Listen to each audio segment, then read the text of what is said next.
Periyar Maniammai Institute of Science and Technology, Thanjavur. The world needs you. GT Holidays, South India's #1 travel brand. You know you are special when you're with GT Holidays. MCR Pure Cotton Club, formals and casual shirts.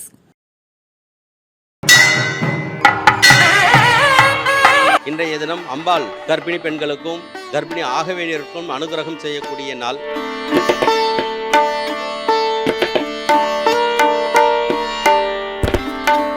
எப்போவுமே வெள்ளிக்கிழமை செவ்வாய்க்கிழமை பெண்களாலேயே அவங்களே அபிஷேகம் பண்ணி அவங்களே அலங்காரம் பண்ணி அவங்களே பண்ணக்கூடிய அளவுக்கு இங்கே நம்ம அனுமதி கொடுத்துருக்கோம். அங்கே பெண்கள் அமைப்பு அதை பண்ணிட்டு இருக்கிறாங்க.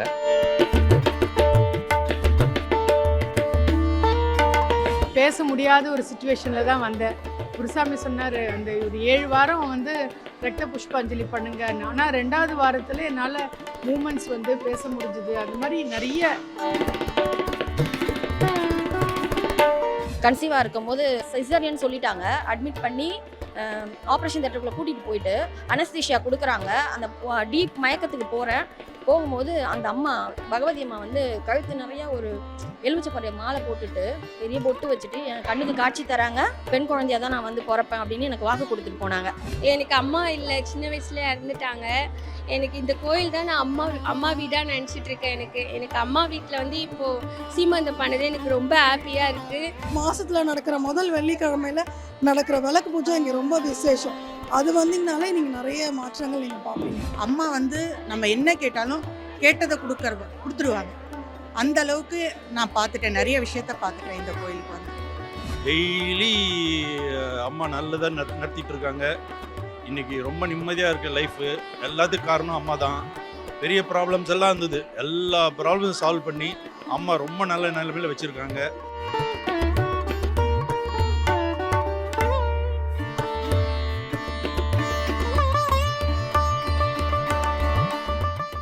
அம்மை நாராயணா, தேவி நாராயணா, அகிலாண்ட கோடி பிரம்மாண்ட நாயகியாக விட்டு கொண்டிருக்கூடிய மகாமேரு ஸ்ரீ சக்கர பகவதி அம்மன் ஆலயம் ஷெனாய் நகர் திருவிக்கா பள்ளி அருகில் மெட்ரோ ரயில் நிலையத்துக்கு அருகில் அமைந்துள்ளது. இந்த ஆலயம் கடந்த 22 ஆண்டுகளுக்கு மேலாக அமைந்துள்ளது. நான் 1974 முதல் சபரிமலை யாத்திரைக்கு சென்று வருகிறேன். இப்போது 80-81க்கு மேலே ரெகுலராக போயிட்டு வரும்போது சோட்டானிக்கர பகவதி அம்மன், ஆற்றுக்கால் பகவதி, சக்குளத்துக்காவு, இப்படி எல்லா கோவிலுக்கும் போயிட்டு வர்றது உண்டு. ஒவ்வொரு தரமும் போயிட்டு வரும்போது கடந்த 26 ஆண்டுகளாக ஒவ்வொரு மாதமும் நான் சபரிமலைக்கு போயிட்டு வரேன். அப்போ இந்த காலத்தில் ஆரம்ப காலத்தில் 80க்கு மேலே பகவதி அம்மன் போயிட்டு வரும்போது தொடர்பு கொஞ்சம் ஈர்ப்பு அதிகமாக இருந்ததுனால ஒவ்வொரு நாளும் பகவதி அம்மன் எண்ணெயும் கொண்டு போய் அங்கே வச்சுட்டு பூஜை பண்ணேன். நான் ஒவ்வொரு பூஜைக்கு போகும்போது இருமுடி நான் தான் கட்டுவேன். இப்போ பக்தர்கள் நிறைய பேர் கூடியிருப்பாங்க. பக்தர்கள் கூடியிருக்கும்போது அம்பாளையே நினச்சி பூஜை பண்ணுவேன். அம்மன் கனவில் அம்மா கனவில் தொடர்ந்து எண்ணெயை கொண்டு போய் பூஜை பண்ணு அப்படின்னு சொல்கிற ஒரு சிம்டம்ஸ். சரி, கனவு தானே சொல்லிட்டு விட்டுட்டேன். நாளடைவில் தொடர்ந்து ஒரு 2-3 மாதமாகவே இதே பிரச்சனைகளாகவே இருந்ததுனால சரி என்ன கேட்குறாங்கன்னு நமக்கு தெரியல அப்படின்னு சொல்லிவிட்டு நான் ஒரு தரம் இருமுடி கட்டிகிட்டு இருக்கும்போது அம்பாளுடைய படத்தையும் ஃப்ளக்ஸ் போட்டு அந்த படத்தையும் பக்கத்தில் வச்சு இருமுடி கட்டி முடிஞ்சதுக்கும் அம்பாளுக்கும் சேர்த்து பூஜை பண்ண ஆரம்பித்தேன். பூஜை பண்ண ஆரம்பித்ததுக்கப்புறம் இருமுடி வைபவத்தில் வந்திருக்கக்கூடிய கூட்டத்தில் ஒரு சாமி, அது சபரிமலைக்கு வர சாமி தான். திடீர்னு அந்த கூட்டத்தில் ஒரு சின்ன சலசலப்பு. அவர் ஓடி ஒரு பூஜையில் வைக்கப்பட்ட அம்பாளுக்கு வைக்கப்பட்ட வாள், அது கத்தி மாதிரி வாள் வச்சு பூஜை பண்ணிட்டுருப்போம். அந்த கத்தியை எடுத்துக்கிட்டு ஓடிட்டார். கத்தி எடுத்துகிட்டு அது அவங்களுக்குள்ளே ஏதோ பிரச்சனை போல இருக்குன்னு சொல்லி எடுத்துக்கிட்டு அங்கே பின்னாடி ஒரே பரபரப்பாக இருந்தது. இப்போ என்ன எடுத்துகிட்டு போகிறாங்கன்னு சொல்லி உடனே அந்த பையனோட அம்மா ஃபேமிலி எல்லாம் சாமிக்கிட்ட இருந்து கத்தி எடுத்து வந்துட்டான், என் பையன் காப்பாற்றுங்க சொன்னாங்க. சரி, அப்போ எனக்கும் ஒன்றும் புரியல. அது என்ன, நம்ம இருமுடி வைபம் நடந்துட்டு இருக்கிற நேரத்தில் இந்த மாதிரி நடக்குதுன்னு சொல்லிட்டு ஒரு சின்ன பதட்டம் இருந்தது. அப்புறம் கொஞ்ச நேரத்தில் ஒரு அடுத்த 5 நிமிஷம் 10 நிமிஷத்துக்குள்ளே திரும்ப அவங்க பேரண்ட்ஸ் எழுதுற, சாமி என் பையன் கத்தியோடு கீழே விழுந்துட்டான், சீக்கிரம் காப்பாற்றுங்க அப்படின்னாங்க. இப்போ எனக்கு ஒன்றும் புரியல. அப்போ எனக்கு ஒன்று பிரார்த்தனை, அம்பாள் கிட்ட பிரார்த்தனை பண்ணிவிட்டு அம்பாள் கிட்ட வச்சுருந்த ஒரு எலுமிச்சம்பழத்தை எடுத்துகிட்டு போய் அந்த பையனுக்கு கொடுத்து கடித்து குடிக்க சொல்லியிருந்தேன். அவன் கடித்து கொஞ்ச நேரத்தில் எழுந்து நார்மல் ஆகிட்டோன்னா அந்த கத்தி எடுத்துகிட்டு நான் பூஜை பண்ணி திரும்பி சுத்தி பண்ணி பூஜை பண்ணி ஆரம்பிச்சிட்டேன். பட் அதுலேருந்து ஏதோ ஒரு மெசேஜ் சொல்கிறாங்கன்றது மட்டும் தெரியுது. அன்னையிலேருந்து அம்பாளுக்கு என்னைக்கு பண்ணலாம் அப்படின்னு ஒரு யோசனை பண்ணுறது, மாதத்தில் முதல் வெள்ளிக்கிழமை, ஆங்கில மாதம் முதல் வெள்ளிக்கிழமை பண்ணணும் அப்படின்னு ஒரு உத்தரவு கிடச்சிது. கிட்டத்தட்ட 21 வருஷமாக இப்போ பண்ணிகிட்ருக்குறோம். இது வந்து கடந்த மாத பூஜையோட சேர்த்து 251வது மாத பூஜை. இது வரைக்கும் நோ பிரேக். இந்த பூஜையில் வந்து கலந்துக்கிறவங்க ஒரு 3 பூஜையில் வந்து தொடர்ந்து கலந்துக்கிட்டால் அவங்க வேண்டியதுக்கு நடந்துக்கிட்டே இருக்குது. போயிட்டு வரும்போது சொல்ல கூட்டங்கள் அதிகமாகிடுச்சு. விளக்கு பூஜையிலும் வர்றவங்க மக்கள் அதிகமாயிட்டாங்க.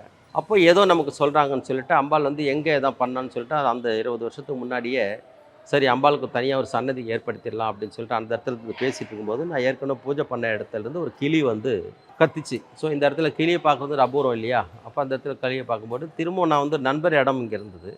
இப்போ அவர்கிட்ட பார்த்த இடத்துல இந்த கிளி நான் இன்னொரு நம்பர்கிட்ட பேசினேன். அதே கிளி அந்த இடத்துல அதே சத்தம் கேட்டு அப்புறம் அந்த இடத்துல பேசி அம்பாள் இங்கே அமையம் சொல்லிட்டு இந்த இடத்துல உட்கார வச்சு அம்பாளை பிரதிஷ்டை பண்ணி கொஞ்சம் கொஞ்சமாக கஷ்டப்பட்டு சிறுக அம்பாளோட ஆலயத்தை உருவாக்கிட்டு இந்த ஆலயத்துக்கு விளம்பரம் எதுவும் கிடையாது. அவங்களே பக்தர்களை தேடி வருவாங்க. அவங்க இதை வந்து முடிச்சுக்கிட்டு போயிடுவாங்க. என்ன வேண்டுதல் நடந்தாலும் ஒரு 30 நாள்லேருந்து 90 நாளுக்குள்ளே நடக்கும். இது அம்மாக்கிட்ட கிடைக்கிற ஒரு வாக்கு.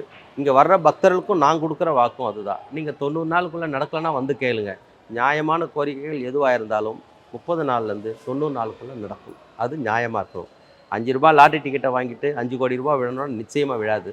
அதுக்கு நான் பொறுப்பு கிடையாது. அதனால் இங்கே நிறைய பேர் இன்றைக்கி உணர்வுபூர்வமாக வராங்க. ரொம்ப கஷ்டமாக இருந்தால் 2 சொட்டு கண்ணீரை விட்டு அம்மா கிட்டே வேண்டலாம். இல்லை உண்மையான காரணங்கள் நடக்கலைன்னா அம்மாவை திட்டி கூட நீங்கள் கேட்கலாம். ஏன்னா தாய் உள்ளம் படைத்தவங்க. அம்மா கிட்டே எப்படியெல்லாம் பேசணுமோ எப்படியெல்லாம் பிஹேவ் பண்ணணுமோ அதே மாதிரி பிஹேவ் பண்ணலாம். இன்றைக்கி இந்த காலத்தில் வந்துட்டு இருக்கும்போது தொடர்ந்து இந்த பூஜைகள் எல்லா பூஜைகளும் நடந்துக்கிட்டு இருக்கீங்க. விளக்கு பூஜை மட்டும் இல்லை, பிரத்யங்கரா தேவி பூஜை, வாராகியம்மன் பூஜை, அஷ்டமிக்கு பைரவர் பூஜை, மகா குபேர சகஸ்ரலிங்கருக்கு பிரதோஷ பூஜை, ஐயப்பனுக்கு இதுக்கு சீனிவாசனுக்கு சீனிவாச கல்யாணம், எல்லா பூஜைகளுமே சிறப்பாக நடக்குது. இன்றைக்கி மக்கள் நிறைய பேர் வர ஆரம்பிச்சிட்டாங்க. இதில் வந்து அவங்கவுங்க கோரிக்கைகள் வச்சுட்டு அவங்கவுங்களே பிரார்த்தனை நிறைவேற்றிட்டு போகலாம். இன்றைக்கும் யார் வர்றாங்களோ அவங்களுக்கு நிச்சயமான அந்த வேண்டுதல் பலிதம் உண்டுங்கிறத மட்டும் நாங்கள் சொல்ல முடியும். காலையில் 6 மணிக்கு ஓப்பன் பண்ணுவோம். எல்லா மூர்த்திகளுக்கும் அபிஷேகம் 7:45 8:15 முதல் கால பூஜை மாதிரி இருக்கும். அது காலையில் அபிஷேகத்துக்கு முன்னாடி ஓப்பன் பண்ணி நிர்மால்யம், பின்ன வந்து பூஜை 7 மணிலேருந்து 8 மணிக்கு முதல் ஆரத்தி வந்து அம்பாளுக்கு பண்ணிவிடுவோம். 12 மணி வரைக்கும் கோவில் இருக்குது. திரும்ப நடை அடைச்சிட்டு மாலை 5 மணிக்கு ஓப்பன் பண்ணுறோம். நைட் 8 மணி வரைக்கும் கோவில் இருக்குது. இங்கே வந்து விநாயகரில் ஆரம்பித்து பார்த்திங்கன்னா சப்த கன்னிமார்கள் இருக்காங்க. அவங்களுக்கு பௌர்ணமி பூஜை விசேஷம். ஒரே லிங்கத்தில் 1008 லிங்கம் அமைஞ்சிருக்கக்கூடிய குபேர சகஸ்ர லிங்கேஸ்வரர் இருக்கிறாரு. பின்னாடி வாராகியம்மன் இருக்காங்க. அதுக்கு பக்கத்தில் குழந்தைங்களுக்கு படிப்புக்காக லக்ஷ்மி அயக்ரீவர் சாமி இருக்கார். அதுக்கு பக்கத்தில் மட்டும் சீனிவாச பெருமாள், ஸ்ரீதேவி பூதேவியோட இருக்காங்க. அவங்களுக்கு சீனிவாச கல்யாணம் சனிக்கிழமை பூஜைகள் இருக்குது. குரு தட்சிணாமூர்த்தி இருக்கார். அவருக்கு வந்து வியாழக்கிழமை பூஜை. கோஷத்தில் விஷ்ணு துர்க்கை இருக்காங்க. அவங்களுக்கு எப்போவுமே வெள்ளிக்கிழமை செவ்வாய்க்கிழமை பெண்களாலேயே அவங்களே அபிஷேகம் பண்ணி அவங்களே அலங்காரம் பண்ணி அவங்களே பண்ணக்கூடிய அளவுக்கு இங்கே நம்ம அனுமதி கொடுத்துருக்கோம். அங்கே பெண்கள் அமைப்பு அதை பண்ணிகிட்ருக்குறாங்க. அதுக்கப்புறத்திலும் நம்ம ஐயப்பன் இருக்கார். ஐயப்பனுக்கு இங்கே எப்போவும் மாதம் இருமுடி இருக்குது. சனிக்கிழமை தோறும் அபிஷேகம் இருக்குது. உத்தர நட்சத்திரத்துக்கு அபிஷேகம் இருக்குது. அடுத்தது ஆஞ்சநேயர் சாமி இருக்குது. பக்த ஆஞ்சநேயர்னு சாமி. இந்த ஆஞ்சநேயருக்கு ஒரு சிறப்பு என்னென்னு கேட்டால் மற்ற இடத்துல பார்க்க முடியாது. அதோட வால் வந்து உச்சந்தலையில் இருக்கும். அது விசேஷமான ஒரு ஆஞ்சநேயர். அதுக்கு பக்கத்தில் பார்த்திங்கன்னா நாகசுப்பிரமணியர். நாகசுப்பிரமணியர் எங்கேயும் சென்னையில் கிடையாது, வடபழனியில் மட்டும் ஒரு சின்னதாக இருக்குன்னு. இதுக்கு பெயர் பெற்ற குக்கே சுப்பிரமணியான்னு சொல்லுவாங்க. அவருக்கு வந்து வீடு வாசல் பூமி வாங்கணும்னு நினைக்கிறவங்க வந்து நாகசுப்பிரமணியருக்கு பண்ணலாம். அதுக்கு கீழே அஷ்டநாகம்னு இருக்குது. அனந்தன், பத்மன், புலிகன், சங்கபாலகன், வாசுகி, இந்த மாதிரி ஒரு 8 பேர்கள். எந்தவித நாகதோஷம், சர்பதோஷம், கால சர்பதோஷம், ராகுதோஷம், கேது தோஷம், இப்படிப்பட்ட எந்தவித தோஷங்களாக இருந்தாலும் அந்த அஷ்டநாகத்திற்கு ஆயில்யம் நட்சத்திரத்தை அன்னைக்கு பூஜை பண்ணாலோ இல்லை ஜென்ம நட்சத்திரத்துக்கு பூஜை பண்ணாலோ விசேஷமான பலன்கள் உண்டு. அதுக்கு பக்கத்தில் காலபைரவர் இருக்கார். தேய்பிரை அஷ்டமி அன்னைக்கு விசேஷமான இங்கே பூஜைகள் நடக்கும். அடுத்தது நாகலிங்க கிருஷ்ண வராகசாமி. இவரையும் பார்த்திங்கன்னா இந்த இடத்துல யாரையும் தெரியாது, விசேஷமாக இங்கே மட்டும்தான் இருக்கார். அது என்னட்டா கேஸு வழக்குகள் கூட இருந்து குழிப்பறிக்கிறவங்க, நம்மளை ஏமாற்றணும்னு நினைக்கிறவங்க, துஷ்பிரயோகம் நம்மளை பின்னாடி பேசுகிறவங்க, அவங்களுக்கு வந்து இந்த கடுமையான ஆளுங்கள் நம்ம கூடவே இருக்கிறாங்கன்னு சொன்னால் அவர் விளக்கி வைக்கிறவர் அவர் தான். நாகலிங்க கிருஷ்ண வராகசுவாமின்னு இருக்காங்க. அப்புறம் நவகிரகன் பார்த்திங்கன்னா நவகிரகம் எங்கும் அமையப்பெறாத அவங்களோட துணைவியார் மற்றும் வாகனங்களுடன் இருக்கக்கூடிய ஒரே சந்நிதி இதுதான். இதில் விசேஷங்கள் அவர் துணைவியார் மற்றும் வாகனங்களும் இருக்கக்கூடிய ஒரே ஒரு சந்நிதி இங்கே தான் எல்லா விஷயக்கும். இங்கே வந்து ஒருத்தருக்கு பண்ணி ஒரு குடும்பத்துக்கு பண்ணக்கூடிய பலன்கள் இங்கே உண்டு. எல்லா சாரிக்கு மட்டும் எல்லாருக்கும் குலதெய்வம் இருக்கும். ஒவ்வொருத்தருக்கும் ஒரு குலதெய்வம் இருக்கும். பொதுவான குலதெய்வம்னு எடுத்து பார்த்திங்கன்னா பால் முனீஸ்வரர் எடுத்துக்குவாங்க. அந்த பால் முனீஸ்வரர் இங்கே இருக்கார். அதுக்கு பக்கத்தில் மகா பிரித்தியங்கரா தேவி இருக்காம, அவங்களுக்கு அமாவாசை தோறும் எல்லா பூஜைகளும் விசேஷமாக நடந்துக்கிட்டு இருக்கு. உள்ளே வந்து மகாமேரு அமைஞ்சிருக்கிறதெல்லாம் மகாமேரு வந்து அம்பாள் வந்து துர்கைங்கிறதுனால உக்ரம் இல்லாமல் இருக்கிறதுக்காக சாந்தப்படுத்தி மகாமேரியை முன்னாடி வச்சு 89 வசின்யாதி தேவதைகளுடைய அருட்காட்சி இந்த பிந்து ஸ்வரூபினியை அம்பாளை வச்சுருக்கோம். இதுக்கு பகவதி அம்மன் சொல்லி வச்சுருக்கோம். கேரளாவில் என்ன முறைப்படி செய்கிறாங்களோ அந்த சில முறைப்படிக்கு இங்கே பாதி மந்திரமும் பாதி தந்திரமும் கலந்து பண்ணிகிட்டு இருக்கிறதுனால இந்த இடத்துல தந்திரம் எடுப்படாது. மந்திரம் பூஜையும் தந்திரம் பூஜையும் கலந்து செய்கிறோம். அதில் விசேஷமாக இருக்கும். இன்றைக்கி அதாவது ரத்த புஷ்பாஞ்சலின்னு செவ்வாய்க்கிழமைக்கு பண்ணுறோம். அது வியாதிசர்களுக்காக. 4வது ஸ்டேஜை தாண்டினோம். கேன்சர் பேஷண்ட்டும் கூட ஒரு 7 வாரம் இங்கே உட்காந்து பூஜை பண்ணாங்கன்னா அந்த கேன்சர் தாக்குதலேருந்து தவிர்க்கிறாங்க. எப்படிப்பட்ட வியாதிகளாக இருந்தாலும் தொடர்ந்து ஒரு 7 வாரம் ரத்த புஷ்பாஞ்சலி பூஜையில் உட்காந்துட்டு போனாங்கன்னா விசேஷமாக இருக்குது. இன்னும் சொல்லிக்கிட்டே போகலாம். ஒவ்வொன்றுத்துக்கும் மக்களுக்கு வரும்போது அவங்களே உணர்ந்துக்குவாங்க. ஒரு மாதம் தொடர்ந்து வந்தாங்கன்னா இந்த ஆலயத்தில் இருக்கிற எல்லா பூஜைகளும் அவங்க மனசில் பதியும். அதுக்குண்டான பலன்கள் அவங்களுக்கு கிடைக்கிறது நிச்சயம். எனக்கு தெரிஞ்ச ஒரு சிஇஓ அண்ணா நகரில் ஒரு மருத்துவமனை சிஇஓவாக இருக்கார். அவருக்கு ரெகுலராக வர்றாரு. அவருக்கும் பார்த்திங்கன்னா வந்துக்கிட்டே இருக்கணும். ஒரு நாள் திடீர்னு ஒரு மெடிக்கல் ரிப்போர்ட்டை கொண்டு வராரு. சாமி நாளைக்கு நான் ஹாஸ்பிட்டலில் அட்மிட் ஆக போகிறேன். என்ன சாமி உங்களுக்கே அட்மிட்றீங்க அப்படின்னு. இல்லை இந்த மாதிரி வயிற்றில் ஒரு பெரிய கட்டி இருக்குதுன்னு சொல்கிறாங்க அப்படின்னு. உங்களை பார்த்தா அப்படி ஒன்றும் தெரியலையே, கட்டி இருக்கிறதுன்னு சொல்கிறது எனக்கு நம்ப முடியலையே. என்ன இல்லை சாமி நாளைக்கு அட்மிஷன் ஃபார்மாலிட்டி எல்லாம் பண்ணுறதுக்காக இன்றைக்கி அட்மிஷன் ஆகுறேன், நாளன்னைக்கு ஆப்ரேஷன் ஃபிக்ஸ் பண்ணியிருக்கிறாங்கன்னு சொன்னேன். எனக்கு அப்படி ஒன்றும் தெரியல, அப்படியெல்லாம் ஒன்றும் இல்லை சாமி, நீங்கள் போயிட்டு வாங்க சாமின்னு. அப்போது 2 சொட்டு கண்ணீர் விட்டார். என்ன சாமி அப்படின்னாக்கா, ஒன்றும் இல்லைன்னு எனக்கு படுது, நீங்கள் போயிட்டு வாங்க அம்மா பார்த்துக்கிட்டோன்னு. போயிட்டு அடுத்த நாள் திரும்பி வராரு. சாமி நீங்கள் சொன்ன மாதிரி ஒன்றுமே இல்லைன்னு சொல்கிறாங்க. இது ஒரு நிச்சயமாக அவரோட வாழ்க்கையில் ஒரு பெரிய அதிசயம். அது மட்டும் எனக்கும் கேட்குறதுக்கு ஒரு அதிசயம். நான் சொல்லி அமைச்சிருந்தா கூட அந்த ஒரு மருத்துவத்துறையிலே இருக்கக்கூடிய ஒரு சிஇஓவுக்கு அந்த ஒரு உண்மையை வந்து வெளிப்படுத்துகிறாங்க. அதுமாதிரி இங்கே நடக்கக்கூடிய கேன்சர் பேஷண்ட்டு பயந்துக்கிட்டு நாள் குறிக்கப்பட்ட கேன்சர் பேஷண்ட் வருவாங்க. சாமி இன்னும் 1 மாதம் தான் டைம் கொடுத்துருக்காங்க, இன்னும் 1.5 மாதம் தான் அனுப்புங்க. அவர் சொல்லனாலும் உங்கள் கூட வர்றவங்க சொல்லுவாங்க. எனக்கு தெரியும் அதெல்லாம் ஒன்றும் இருக்காமா, அதை 4வது வாரத்துலேருந்து சரியாயிடும் போங்கம்மானுவேன். ஒரு 7வது வாரம் முடிஞ்ச உடனே அவங்க கொடுக்கக்கூடிய ரிசல்ட்டு, சாமி எங்களுக்கு ரெடியூஸ் ஆகிடுச்சு, நல்லாயிடுச்சு, இப்போ ஒன்றும் இல்லை குழந்தைங்கன்றாங்க. வாய் பேச முடியாத குழந்தைங்களும் எவ்வளோ வராங்க. அவங்களுக்கும் சிறப்பு பூஜை. இந்த ரத்த புஷ்பாஞ்சலியில் உட்காரும்போது அவங்களும் கிட்டத்தட்ட ரொம்ப கண்ணுக்கு தெரிஞ்சு பேச முடியாத குழந்தைங்க பேசிக்கிட்டு வராங்க. அதையெல்லாம் பார்க்குறது அதிசயமாக தானே பார்க்கணும். இது விளம்பரப்படுத்த வேண்டிய அவசியம் கிடையாது. இன்னொன்று கேட்டிங்கன்னா, இங்கே நோய்வாய்ப்படுறவங்க வர்றாங்க, குணமடைகிறாங்க, வெளியில் சொல்ல மாட்டாங்கிறாங்க. ஏன்னா தன்னை பற்றி ஏதாவது தப்பாக நினச்சிக்கிறவாங்கன்ற எண்ணத்தில் போயிடுவாங்க. கணவன் மனைவி பிரச்சனை, குடும்ப பிரச்சனை, இது எல்லாத்துக்கும் வந்து கொடுப்பாங்க. எந்தெந்த பிரச்சனைன்னு சொல்ல முடியாது. அதுக்கெல்லாம் நிச்சயமான ரெமெடி உண்டு. ஒரு 3 வாரம் இங்கே வந்துட்டு விளக்கேற்றிட்டு போனாலே அந்த பிரச்சனைகள் ஆட்டோமேட்டிக்காக தீர்ந்துக்கிட்டு இருக்குது. அது கண்ணோல பார்க்கலாம் இங்கே வர்றவங்க. இந்த அம்பாலை நம்பி வர்றவங்க யாரும் கைவிடப்பட்டதில்லை. நான் சொல்கிறது ஒன்று தான். உண்மையான நம்பிக்கையோட இங்கே போனால் தீருங்கிற நம்பிக்கையோடு இங்கே வந்தீங்கன்னா நிச்சயமாக தீரும். எல்லோரும் வாங்க, அம்பாலை தொழுங்க. இங்கே நிறைய பூஜைகள் இருக்குது, எல்லாத்துக்கும் பரிகாரங்கள் இருக்குது, வழிகள் இருக்குது. வாங்கன்னு சொல்லிட்டு அம்மாட்ட கேட்டு, அம்மே நாராயணா தேவி நாராயணா, அம்மே நாராயணா தேவி நாராயணா. அகிலாண்ட கோடி பிரம்மாண்ட நாயகி மகாமேரு ஸ்ரீ சக்கர பகவதி அம்மன் ஆலயத்தில் ஒவ்வொரு ஆண்டும் ஆடிப்பூரம் விழா இன்றைய தினத்திலே நடந்து கொண்டிருக்கிறது. இன்றைய தினம் அம்பாள் கர்ப்பிணி பெண்களுக்கும் கர்ப்பிணி ஆக வேண்டியவருக்கும் அனுகிரகம் செய்யக்கூடிய நாள். அம்பாளுடைய முகத்தை இன்றைக்கி பார்த்தீங்கன்னா தாய் முகமாகவும் இருப்பாங்க, குழந்தை முகமாகவும் இருப்பாங்க. அதனால் தாயுள்ளத்தோடு இன்றைக்கி கருணை புரியக்கூடிய நாள். ஆகையினால கர்ப்பிணி பெண்கள் சுகப்பிரசவம் ஆகணும், நல்ல பிரசவம் ஆகணும், ஆரோக்கியமாக இருக்கணுங்கிறதுனாலையும், கர்ப்பிணி ஆகணும்னு நினைக்கிறவங்க சீக்கிரமாக கர்ப்பிணி ஆகிறதுக்கு உண்டான அனுகிரகமும் அம்பாள் கொடுத்துட்ருப்பாங்க.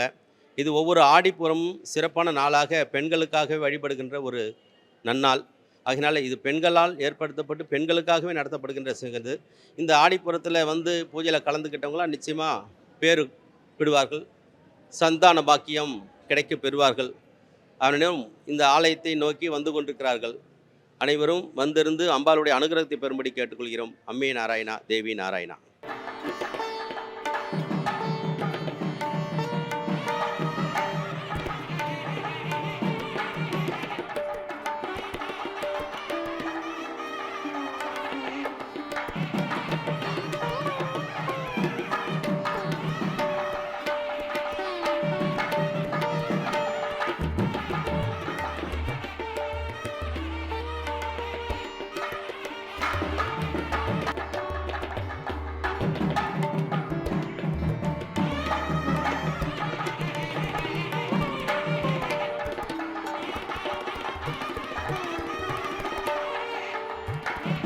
துன்பமில்லாத நிலையே சக்தி, தூக்கமில்லா கண் விழிப்பே சக்தி, சாம்பலை பூசி மலைமிசை மேவும் சங்கரன் அன்பு தளலே சக்தி.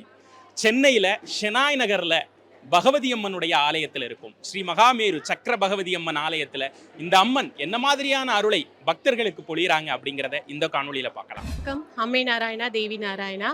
ஸோ அம்மாவை பற்றி சொல்லணும்னா நிறையா எனக்கு பண்ணியிருக்காங்க. நீங்கள் எது கேட்டாலுமே கண்டிப்பாக நிறைவேற்றி கொடுப்பாங்க.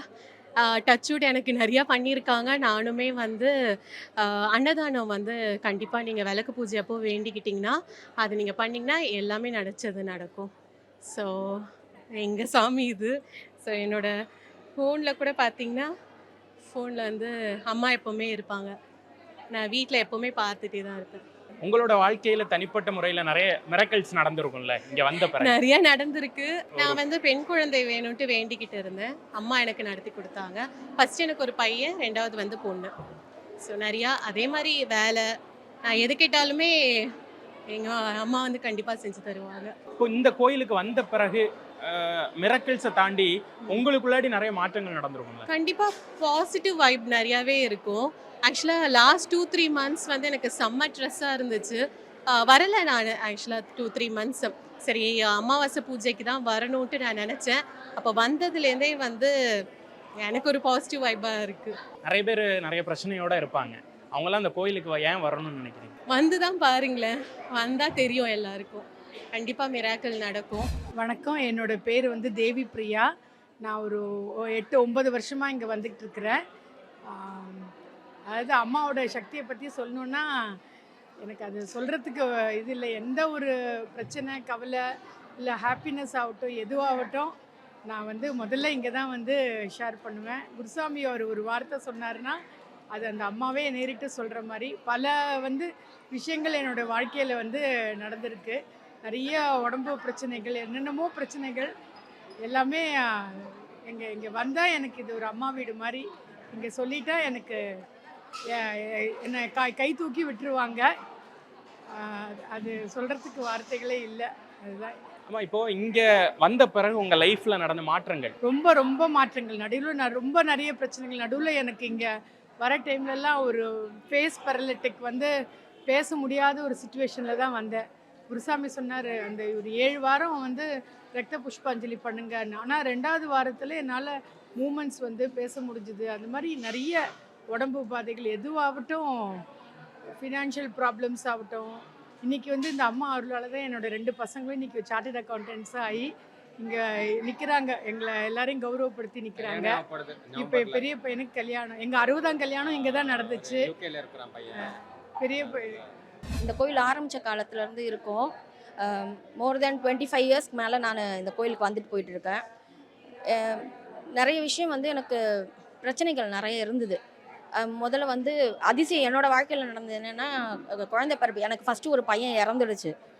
2வதாக ஒரு பொண்ணு பிறந்தது. 3வதாக வந்து கன்சீவாக இருக்கும்போது அப்போ ரொம்ப பிரச்சனைகள் அதிகப்படியாக இருந்தது, வெளியே சொல்ல முடியாத அளவுக்கு. அந்த நேரத்தில் வந்து நான் வேண்டிக்கிட்டேன், எனக்கு வந்து அதாவது ஒரு ஜென்ஸுனால ஒரு வெறுப்புன்ற மாதிரி ஒரு இதில் வந்து எனக்கு பையன் பிறக்கக்கூடாது அப்படின்றது 21 நாள் அந்த அம்மாவுக்கு அப்போ நான் கன்சீவாக இருக்கும்போது வந்து வேண்டிக்கிட்டது. எனக்கு கரெக்டாக சிசேரியன் சொல்லிட்டாங்க. அட்மிட் பண்ணி ஆப்ரேஷன் தியேட்டருக்குள்ளே கூட்டிகிட்டு போயிட்டு அனஸ்தீஷியா கொடுக்குறாங்க. அந்த டீப் மயக்கத்துக்கு போகும்போது அந்த அம்மா பகவதி அம்மா வந்து கழுத்து நிறையா ஒரு எலுமிச்சப்பறைய மாலை போட்டுட்டு பெரிய பொட்டு வச்சுட்டு என் கண்ணுக்கு காட்சி தராங்க. நான் வந்து உனக்கு மகளாக வந்து பிறக்கிறேன், பெண் குழந்தையாக தான் நான் வந்து பிறப்பேன் அப்படின்னு எனக்கு வாக்கு கொடுத்துட்டு போனாங்க. அதை ஒரு பெரிய விஷயமா நான் எடுத்துக்கல. எனக்கு டீப் மயக்கத்தில் இருந்தாலும் தெரியல. ஆனால் குழந்தை பிறந்து எனக்கு மயக்கம் தெளிஞ்ச பிறகு நான் கேட்குறேன், எனக்கு பெண் குழந்தையாக பிறந்திருக்குன்ட்டு. இல்லை எல்லாரும் அப்போ என்னை வந்து ஒரு கிண்டலுக்காக இல்லை பையன் பிறந்திருக்குன்னு சொன்னாங்க. இல்லை எனக்கு அம்மா வாக்கு கொடுத்தாங்க, ஒன்று தான் எனக்கு பிறந்திருக்கும்னு சொன்னேன். ஆனால் அதுக்கு முன்னாடியே நாங்கள் கன்சீவாக இருக்கும் போது ஜாதகம் பார்க்கும்போது எந்த இடத்துல பார்த்தாலுமே வந்து உனக்கு பையன்தான் பிறக்கும், 3வது குழந்தைய அப்படின்னு சொல்லியிருந்தாங்க. ஆனால் அது அதிசயமாக அம்மா எனக்கு உண்மையிலே வாக்கு கொடுத்தா, அந்த ரொம்ப டீப்பான ஒரு மயக்கத்தில் இருக்கும்போது எனக்கு வந்து வாக்கு கொடுத்தா அதுக்கேற்ற மாதிரி தான் எனக்கு மாற்றி கொடுத்துருக்கா. இன்றைக்கி அந்த குழந்தை ரொம்ப தைரியமாக, ஒரு ஆம்பளை பிள்ளை எப்படி ஒரு தைரியத்தோடு இருக்கோ அந்த அளவுக்கு இருக்கா. இப்போ என் கஷ்டத்தில் 99% இதாகிடுச்சு. இந்த கோவிலுக்கு கிட்டத்தட்ட நான் ஒரு 14 இயர்ஸாக வரேன். அப்பா தான் கருவறையில் இருக்கார். ஸோ இங்கே வந்து பார்த்திங்கன்னா எனக்கு நிறைய மாற்றங்கள் நடந்திருக்கு. சொல்லப்போனால் இப்போ என் பொண்ணு வந்து படிச்சிட்ருக்கா, 9th படிச்சிட்ருக்கா. ஸோ அவளுக்காக நான் வேண்டிக்கிட்டு இருந்தேன். இப்போ நிறைய இம்ப்ரூவ்மெண்ட் இருக்குது, என் லைஃப்லேயும் நிறைய சேஞ்சஸ் இருக்குது. நான் ரொம்ப ஃபர்ஸ்ட்லாம் ரொம்ப பயந்து எந்த ஒரு விஷயத்துலையுமே நான் ரொம்ப இதுவாக இருப்பேன். ஆனால் இப்போ நான் இந்த அம்மனை வேண்டி ஆரம்பித்து எனக்கு நிறைய விஷயம் போல்டாக நான் ஃபேஸ் பண்ணுறேன். நிறைய விஷயம் என் லைஃப்பில் நிறைய இம்ப்ரூவ்மெண்ட் நடந்திருக்கு. சொல்லப்போனால் இப்போ நான் எப்படி தனியாக என் லைஃப்பை நான் ஃபேஸ் பண்ணிகிட்டு இருக்கேன்னா, என் குழந்தைய நிறைய விஷயம் நான் தனியாக இருந்து என் குழந்தைய நான் பார்த்துக்கிட்டு இருக்கேன், யாருடைய சப்போர்ட்டும் இல்லாமல். சொல்லப்போனால் எங்கள் ஹஸ்பண்ட் ஒரு ஆக்சிடெண்ட்டில் இறந்துட்டார். அப்போ எந்த ஒரு ஸ்ட்ரென்த்துமே எனக்கு இல்லை, எந்த ஒரு சப்போர்ட்டுமே எனக்கு இல்லை. ஆனால் இப்போது என் குழந்தைய என்னோடய சிங்கிள் சேலரியில் என் குழந்தைய நான் ஃபேஸ் பண்ணிகிட்ருக்கேன். என் குழந்தைய நல்லபடியாக ஆளாக்கி நான் படிக்க வச்சிட்ருக்கேன். இன்றைக்கி எங்கள் அம்மா அப்பாவையும் நான் பார்த்துக்கிட்டு இருக்கேன். நிறைய மாற்றம் இருக்குது என் லைஃப்பில். நிறைய விஷயத்த நான் சொல்லலாம். என்ன சொல்கிறது, வேலை விஷயம் ஆகட்டும், பர்சனல் லைஃப்லேயே ஆகட்டும், இன்றைக்கி எனக்கு ஒரு லைஃபு சந்தோஷமாக போயிட்டுருக்கு. ஒரு போல்டாக நான் ஃபேஸ் பண்ணிகிட்ருக்கேன். இந்த கோயிலுக்கு வரும்போது ஒரு வைப் இருக்குல்ல, அந்த உள்ளே வந்த உடனே அது நிறைய இருக்குது. எனக்கு நிறைய முன்னாடி எனக்கு அந்த அளவுக்கு ஒன்றுமே இல்லை. ஆனால் இந்த கோயிலுக்குள்ள வரும்போது நான் சொல்லலை, நிறைய வைப் இருக்குது. ஒரு பாசிட்டிவ் வைப் மட்டும்தான் நடக்கும், நெகட்டிவ் வைப் வரவே வராது. எந்த ஒரு தீங்கும் இந்த கோயிலுக்குள்ளே வந்து நடக்கவே அதேமாதிரி விளக்கு பூஜையில் உட்காருங்க, நிறைய மாற்றங்கள் வரும். ஸோ இந்த கோவிலுக்கு நிறைய பேர் வரணுன்றதை என்னோடய பர்சனல் இன்வைட்டாக நான் பண்ணுறேன். நீங்கள் வந்தீங்கனாலே உங்களுக்கு நிறைய மாற்றங்கள் நடக்கும். அதை நீங்கள் எல்லாருமே பார்ப்பீங்க. 3 வீக்ஸ் வந்து பாருங்கள், உங்களுக்கே நிறைய டிஃப்ரெண்ட் நடக்கும். அதுவும் இல்லாமல் மாதத்தில் நடக்கிற முதல் வெள்ளிக்கிழமையில் நடக்கிற விளக்கு பூஜை இங்கே ரொம்ப விசேஷம். அது வந்தீங்கனாலே நீங்கள் நிறைய மாற்றங்கள் நீங்கள் பார்ப்பீங்க. அம்மே நாராயணி, தேவி நாராயணி. நான் இந்த கோயிலுக்கு ஒரு 8 வருஷமாக வந்துட்டுருக்கேங்க. முதல்ல இருந்ததுக்கும் இப்போவும் எனக்கு நிறைய வித்தியாசத்தை பார்க்குறேன். அம்மா நம்ம என்ன கேட்டாலும் கேட்டதை கொடுத்துருவாங்க. அந்த அளவுக்கு நான் பார்த்துட்டேன், நிறைய விஷயத்த பார்த்துட்டேன் இந்த கோயிலுக்கு நான் பிஸ்னஸ் பண்ணுறேன். ஸோ என்னோடய பிஸ்னஸ் நான் என்ன கஷ்டம்னு இங்கே நின்னாலும் எனக்கு உடனே அதுக்கான ரிசல்ட் கிடச்சிடும். அம்மே நாராயணா, தேவி நாராயணா. எனக்கு இந்த கோயிலுக்கு வந்து தான் எனக்கு ஃபஸ்ட்டு பாப்பாவே பிறந்துச்சு. இங்கே 9 வாரம் விளக்கு போடணும், அந்த மாதிரி ஒரு பரிகாரம் இங்கே இருக்குது. அது பண்ணுறவங்களுக்கு நிச்சயமாக இங்கே இது நடக்கும், நல்லதே நடக்குது, பாப்பாவும் பிறக்குது. எனக்கு அம்மா இல்லை, சின்ன வயசில் இறந்துட்டாங்க. எனக்கு இந்த கோயில் தான் நான் அம்மா வீடாக நினச்சிட்ருக்கேன். எனக்கு அம்மா வீட்டில் இப்போது சீமந்தம் பண்ணதே எனக்கு ரொம்ப ஹாப்பியாக இருக்குது. இந்த மாதிரி நான் நடக்கும்னு எக்ஸ்பெக்ட் பண்ணவே இல்லை. நான் ரொம்ப ரொம்ப ஹாப்பியாக இருக்கேன். எனக்கு நல்லபடியாக குழந்தை பிறக்கணும். அம்மே நாராயணா, தேவி நாராயணா. அம்மே நாராயணா, தேவி நாராயணா. நான் ரொம்ப கஷ்டத்தில் இந்த கோயிலுக்கு வந்தோம். இப்போ நல்லா இருக்கிறோம். 5-6 வருஷம் ஆகுது. நான் ரொம்ப இப்போ நல்லா இருக்கிறேன். நல்லபடியாக மருமக அமைச்சிட்டா, சீக்கிரம் கல்யாணம் ஆயிடுச்சு என் பையனுக்கு. நல்லபடியாக குழந்தை பிறக்கணும். அம்மே நாராயணா, தேவி நாராயணா. 1-2 இல்லை, டெய்லி அம்மா நல்லதாக நடத்திட்டு இருக்காங்க. இன்றைக்கி ரொம்ப நிம்மதியாக இருக்குது லைஃபு. எல்லாத்துக்கும் காரணம் அம்மா தான். பெரிய ப்ராப்ளம்ஸ் எல்லாம் இருந்தது, எல்லா ப்ராப்ளம்ஸும் சால்வ் பண்ணி அம்மா ரொம்ப நல்ல நிலைமையில் வச்சுருக்காங்க. உயிர் இருக்கிறதுக்கும் இங்கே வராமல் இருக்க மாட்டேன். நான் ஒரு இன்சிடென்ட் சொல்லணுன்னா, எனக்கு ஒரு சர்ஜரி பண்ண வேண்டியிருந்தது. அந்த சர்ஜரி பண்ணுறதுக்கு முன்னாடி செக் பண்ணால் ஹார்ட்டில் ப்ராப்ளம் இருக்குன்னாங்க. சரின்னு சொல்லிட்டு ஹார்ட்டுக்காக செக் பண்ண போனால் போகிறதுக்கு போது அப்போலோ ஹாஸ்பிட்டல் போகிற வழியில் அம்மாவை பார்த்துட்டு தரிசனம் பண்ணிட்டு போகலான்ட்டு வந்தேன். அப்போ குருசாமி இங்கே தான் இருந்தார், இதே இடத்துல நின்றுருந்தார். என்ன சாமின்னாரு, இல்லை இது மாதிரி போயிட்டுருக்கேன், ஒரு இது செக் ஹார்ட் ப்ராப்ளம் இருக்குது, பார்க்கணுன்னாரு. அதெல்லாம் ஒன்றும் இல்லை சாமி அப்படின்னு சொல்லுவாங்கன்னாரு. அதே மாதிரி ஆன்ஜியோ பண்ணுறாங்க, பிளாக் இருக்குன்னு சொல்லி பண்ணுறாங்க. உள்ளே போய் பார்த்தா பிளாக்கே இல்லை, ஃபுல் ஃப்ளோ இருக்குது, ஹார்ட் ப்ராப்ளமே இல்லைன்னு சொல்லிட்டாங்க. அது நினச்சி கூட பார்க்க முடியாது. அப்போலோ ஹாஸ்பிட்டல்லையே அவங்க பண்ணிவிட்டு பிளாக் இருக்குன்னு சொல்லிட்டு இங்கே சாமி குருசாமி சொன்னார், ஒன்றா இருக்கான்னு சொல்லுவாங்க பாருனார். அதே மாதிரி அங்கே போய் பார்த்ததுக்கப்புறம் ஒரு ப்ராப்ளம் இல்லை, நார்மல் ஆகிடுச்சு. அதுக்கப்புறம் எனக்கு பண்ண வேண்டிய அந்த சர்ஜரி பண்ணாங்க. காட்ஸ் கிரேஸ் ரொம்ப நல்லா இருக்குது. இப்போ ஒரு 7-8 வருஷம் ஆகிடுச்சு, எந்த ப்ராப்ளமும் இல்லை. எல்லா ப்ராப்ளம்ஸையும் அம்மா சால்வ் பண்ணுவாங்க. அம்மே நாராயணா, தேவி Narayana. Periyar Maniammai Institute of Science and Technology, Thanjavur. The world needs you. GT Holidays, South India's #1 travel brand. You know you are special when you're with GT Holidays. MCR Pure Cotton Club, formals and casual shirts.